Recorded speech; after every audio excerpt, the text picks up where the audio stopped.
To व्हीलरवरती प्रवास करताना प्रत्येकालाच भीती वाटत असते की गाडी स्लिप होईल, ब्रेक व्यवस्थित लागणार नाही, जर ब्रेक अर्जंट लागले, इमर्जन्सी ब्रेकिंग केलं तर गाडी स्लिप होते. आता ह्याचं कुठलंही टेन्शन घ्यायला लागणार नाही, कारण 1 जानेवारी 2026 पासून प्रत्येक टू व्हीलर मॅन्युफॅक्चरिंग कंपन्यांना ताकीद देण्यात आली आहे, एक नोटीस दिली आहे की प्रत्येक टू व्हीलर मध्ये, जे की स्प्लेंडर असेल, XL100 असेल किंवा बुलेट असेल, कोणतीही टू व्हीलर असेल, त्या प्रत्येक टू व्हीलर मध्ये आता एबीएस सिस्टीम येणार आहे.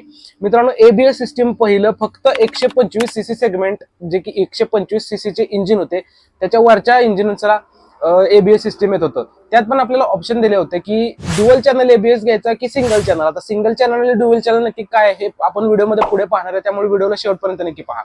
अचानकपणे ब्रेकिंग केल्यानंतर डिस्क आहे ती लॉक होते. आता हेच लॉक न होऊन देण्यासाठी एबीएस सिस्टीम आलं. पहिले मित्रांनो, एबीएस हे फक्त 4 व्हीलर साठी अवेलेबल होतं. आता ते 2 व्हीलर मध्ये देखील इम्प्रूव्ह होत चाललंय. तुम्ही जर पाहिलं असेल तर ड्युअल चॅनल एबीएस मध्ये चाकांच्या दोन्ही डिस्क मध्ये, किंवा जर मागे ड्रम ब्रेक असेल किंवा पुढे डिस्क ब्रेक असेल, तर एक छोट्या छोट्या होलांची एक डिस्क असते छोटी, तर हे एबीएसचं काम करते. आता एबीएस सिस्टीम नक्की कसं काम करतं, तर जेव्हा पण तुम्ही इमर्जन्सी ब्रेकिंग करता किंवा ब्रेकिंग करता, तेव्हा जे डिस्क असते ते लॉक होऊन देत नाही, जेणेकरून जे स्किड होण्याचं प्रमाण आहे किंवा गाडी घसरण्याचं प्रमाण आहे ते कमी होऊन जातं. ब्रेकिंग आहे ते उत्तम पद्धतीने होतं. आता महत्वाचं म्हणजे काय, तर हे डिस्क ब्रेक मध्ये अवेलेबल आहे. आणि ज्या गाड्या 100cc सेगमेंट मधून आहेत, काही गाड्यांना डिस्क ब्रेक अजूनपर्यंत नाहीये, किंवा प्रत्येक गाड्यांना ड्रम ब्रेक आहेत. आता ड्रम ब्रेक आहे ते मॅन्युअली काम करतात, आणि डिस्क ब्रेक जे आहेत ते ऑइल ब्रेक वरती काम करतात.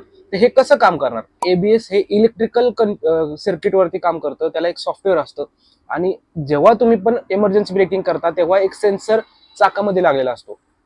तो सेन्सर डिटेक्ट करतो की तुमच्या स्पीड वरती किती कंट्रोल आहे, आणि एकदम तुम्ही जर अचानक ब्रेकिंग केलं आणि गाडीची जी स्पीड अचानकपणे कमी होत असेल, तर ते एबीएस सिस्टीम ऍक्टिव्हेट होतं आणि ब्रेकिंग आहे ते स्मूथ होतं. जेव्हा पण गाडीमध्ये आपण इमर्जन्सी ब्रेकिंग करणार तेव्हा एबीएस हे आपल्यासाठी काम करतं, कारण डिस्क आहे ती पूर्ण लॉक होत नाही, एक प्रकारे झटके देतं. तुम्ही बऱ्याच वेळा पाहिलं असेल की जेव्हा आपण एबीएस वाली गाडी चालवतो, टू व्हीलर असेल, तेव्हा अचानक ब्रेकिंग दाबल्यानंतर गाडी अशी झटके घेते, तर हे एबीएसचं काम असतं. तर 1 तारखेपासून प्रत्येक टू व्हीलर मध्ये एबीएस यावं असं गव्हर्नमेंटचं म्हणणं आहे. सेंट्रल मोटर व्हेकल रूल्स मध्ये ह्याच्याबद्दल तरतुदी देखील झालेल्या आहेत. पहिले 125cc सेगमेंट मध्ये फक्त एबीएस येत होता, तो आता 125 पुरता मर्यादित नाही राहिला, तर प्रत्येक टू व्हीलरला एबीएस येणार. तर मित्रांनो, एबीएस सिस्टीम प्रत्येक टू व्हीलरला येणार, म्हणजेच आता डिस्क ब्रेक हा कंपल्सरी होणार. तुम्ही स्टँडर्ड मॉडेल घ्या किंवा फ्लॅगशिप मॉडेल घ्या, प्रत्येक टू व्हीलर मध्ये आता एबीएस सोबत आपल्याला डिस्क ब्रेक देणं कंपल्सरी होणार आहे. कारण एबीएस जर असेल तर ब्रेकिंग खूप चांगल्या पद्धतीने होणार आहे, आणि ब्रेकिंग जर चांगलं झालं तर गाड्यामध्ये ऍक्सिडेंटचं प्रमाण देखील कमी होईल. आणि महत्वाचा मुद्दा म्हणजे दुसरा, तर 1 तारखेपासून बदललेल्या नियमामध्ये दुसरी एक गोष्ट महत्वाची झाली आहे, ज्यामध्ये जेव्हा टू व्हीलर आपण खरेदी करणार तेव्हा आपल्याला एबीएस तर कंपल्सरी भेटणारच आहे. सोबत गव्हर्नमेंटच्या नियमानुसार 2 रायडर हेल्मेट, एक रायडरसाठी आणि एक पिलियनसाठी, हे 2 हेल्मेट आपल्याला घेणं किंवा डीलरशिपनं देणं हे कंपल्सरी झालेलं आहे, जे की BIS मार्किंग वाले असावेत. आता ऍक्सिडेंटच्या प्रमाणामध्ये रायडर सोबत पिलियनला देखील मोठ्या प्रमाणावरती दुखापत होत होती, त्यामुळं रायडर आणि पिलियन ह्या दोघांना नवीन टू व्हीलर घेत असताना 2 हेल्मेट देणं कंपल्सरी झालेलं आहे. हेल्मेट सक्ती तर पहिल्यापासूनच आहे की टू व्हीलर वरती प्रवास करत असताना रायडर सोबत पिलियनला देखील हेल्मेट असावं. त्यामुळेच आता BIS मार्किंग वाले 2 हेल्मेट नवीन टू व्हीलर खरेदी करताना आपल्याला भेटणार आहेत. मित्रांनो, तुम्हाला सांगितल्याप्रमाणे ड्युअल चॅनल एबीएस नक्की काय असतं ह्याच्यावरती बोलूया. मित्रांनो, ड्युअल चॅनल एबीएस हे 2 डिस्क मध्ये काम करतं.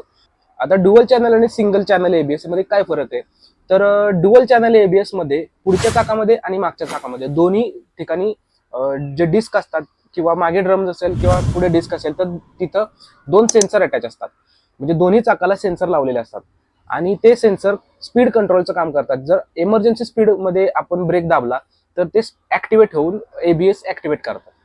सिंगल चॅनल मध्ये पण तसंच असतं, फक्त सिंगल चॅनल मध्ये आपल्याला फ्रंट किंवा रिअरला एकच सेन्सर भेटतो, तो सेन्सर आपल्याला एबीएसचं काम करतो. पण इफेक्टिव्ह नक्की कोणता, ड्युअल चॅनल की सिंगल चॅनल? बाकी माझा तर असं सल्ला असेल की आपण ड्युअल चॅनल एबीएस कडे जास्त जावं, कारण ब्रेकिंगची एफिशियन्सी जर चांगली पाहिजे असेल तर ड्युअल चॅनल एबीएस कधी पण चांगला असेल.